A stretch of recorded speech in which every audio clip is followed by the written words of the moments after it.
அஸ்ஸலாமு அலைக்கும். Welcome to பெனாஸ் cafe. இன்றைக்கி நம்ம சிக்கன் வச்சு மிளகு கறி வறுவல் ரொம்ப ஈஸியாக செய்யலாம். வாங்க இப்போ எப்படி செய்கிறதுன்னு பார்க்கலாம். இது பேச்சுலர்ஸ்க்குலாம் ரொம்ப ஹெல்ப்ஃபுல்லாக இருக்கும். ரொம்ப ஈஸியான ரெசிபி. அதுக்கு நம்ம ஒரு குக்கர் எடுத்து வச்சுக்கலாம். குக்கரில் கொஞ்சமாக நல்லெண்ணெய் சேர்த்துக்கோங்க. 2லேருந்து ஒரு 3 டேபிள் ஸ்பூன் அளவுக்கு நான் நல்லெண்ணெய் சேர்த்துக்கிறேன். எண்ணெய் காஞ்சி வந்ததுக்கப்புறம் 1/2 டீஸ்பூன் சீரகம் சேர்த்து நல்லா பொரிஞ்சு வரட்டும். அதுக்கடுத்து 200 கிராம் அளவுக்கு சின்ன வெங்காயம், பெரிய வெங்காயம் ரெண்டுமே கலந்து பொடியாக வெட்டி வச்சுருக்கேன். அதை சேர்த்துக்கிறேன். வெங்காயம் சேர்த்து நல்லா வதங்கி வரணும். அதோட ஈரப்பதம் போயிட்டு நல்லா எண்ணெய் பிரிஞ்சு வரும். அந்தளவுக்கு நல்லா வதக்கிக்கோங்க. ரொம்ப செவக்கணுங்கிற அவசியம் இல்லை. நல்லா எண்ணெய் பிரிஞ்சு வர அளவுக்கு வதக்கினா போதும்.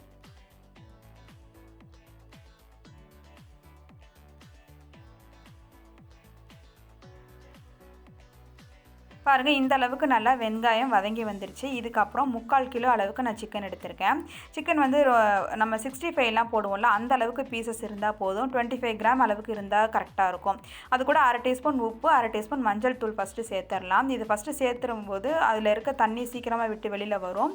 அப்போ வந்து சிக்கனில் இருக்க கவுச்சி ஸ்மெல் இல்லாமல் நல்லாயிருக்கும். ஸோ ஃபஸ்ட்டு வந்து உப்பு மஞ்சள் தூள் சேர்த்துட்டு இதை நல்லா எண்ணெயிலே வதக்கி விட்டுறேன். நம்ம எந்த நான்வெஜ் வந்து இது மாதிரி கிரேவி கறிலாம் செய்கிறோம் அப்படின்னாலும் இந்த மாதிரி செஞ்சோம் நமக்கு அந்த ஸ்மெல்லு ரொம்ப இருக்காது. ஸோ எப்போவுமே இதை வந்து ஸ்கிப் பண்ணாமல் செஞ்சு பாருங்கள், சூப்பராக இருக்கும். இப்போ வந்து நல்லா வதக்கிக்கோங்க. இந்த கறி வந்து நல்லா எண்ணெயிலே வதங்கி வரணும். இதை நல்லா கலந்து விட்டுட்டு மூடி வச்சு சிம்லேயே ஒரு 5 நிமிஷம் விட்டுருங்க. தண்ணி கொஞ்சம் நல்லா சீக்கிரமே விட்டு வந்துடும். இப்போ பாருங்கள், ஓரளவுக்கு நல்லா வதங்கிடுச்சு. கொஞ்சம் தண்ணியும் நிற்கிது சிக்கனில். இந்த தண்ணி நல்லா கொஞ்சம் வத்தட்டும். அதுக்கப்புறமா 1 டீஸ்பூன் அளவுக்கு இஞ்சி பூண்டு சேர்த்துக்கிறேன். இஞ்சி பூண்டு சேர்த்து நல்லா வதக்கிக்கோங்க. நல்லா பச்சை வாசம் போகணும். அந்த அளவுக்கு வதக்கி வந்ததுக்கப்புறமா நம்ம காரத்துக்கு மிளகாய்த்தூள் சேர்த்துக்க போகிறோம். தனி மிளகாய்த்தூள் ஒரு 1/2 டீஸ்பூன் அளவுக்கு நான் சேர்த்துக்கிறேன். சேர்த்துட்டு இதையும் நல்லா வதக்கிக்கோங்க.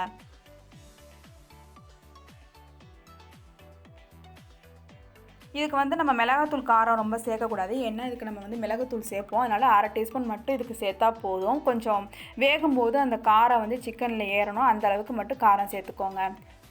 இது நல்லா வதக்கி வந்ததுக்கப்புறம் தண்ணி சேர்த்துக்கலாம். 1/4 கப் அளவு மட்டும் தண்ணி சேர்த்துட்டு சிக்கனும் தண்ணியும் ஒரே லெவலாக இருக்கிற மாதிரி பார்த்துக்கோங்க. அந்த அளவுக்கு சேர்த்துட்டு குக்கரை மூடி மீடியம் ஃப்ளேமில் ஒரு விசில் வச்சு எடுத்துக்கலாம். இப்போ சிக்கன் நல்லா வெந்துருச்சு. அதோட ப்ரெஷர் எல்லாம் போனதுக்கப்புறம் ஓப்பன் பண்ணி பார்த்துக்கலாம். நல்லா எண்ணெய் பிரிஞ்சு நல்லா வெந்திருக்கு பாருங்கள். வெங்காயம் நல்லா கரைஞ்சி வந்துடும் நம்ம குக்கரில் வேக வைக்கும்போது. அதுக்காக தான் நான் எப்போவுமே குக்கரில் போட்டுப்பேன். நீங்கள் தேவைப்பட்டால் நீங்கள் ஓப்பன் பாட்டில் கூட வேக வச்சுக்கலாம். ஸோ இந்த அளவுக்கு வெந்ததுக்கப்புறம் ஒரு தடவை நல்லா கலந்து விட்டுருங்க. இந்த தண்ணி கொஞ்சம் வத்துற அளவுக்கு வெயிட் பண்ணிக்கோங்க. இதுக்கடுத்து வந்து மிளகு ஜீரகம் 2 வறுத்து வச்சுருக்கேன். அதோட பொடி வந்து 1.5 டீஸ்பூன் அளவுக்கு நான் சேர்த்துக்கிறேன்.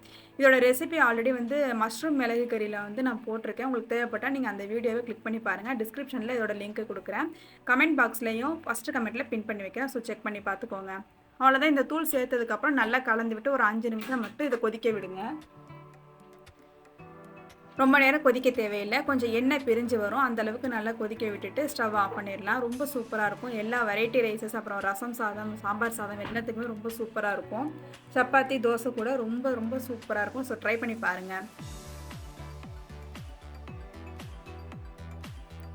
இந்த வீடியோ பிடிச்சிருந்துச்சுன்னா நம்ம சேனலை லைக் பண்ணுங்கள், ஷேர் பண்ணுங்கள், சப்ஸ்கிரைப் பண்ணுங்கள். உங்களோட கமெண்ட்டை கமெண்ட் பாக்ஸில் சொல்லுங்கள். தேங்க்யூ.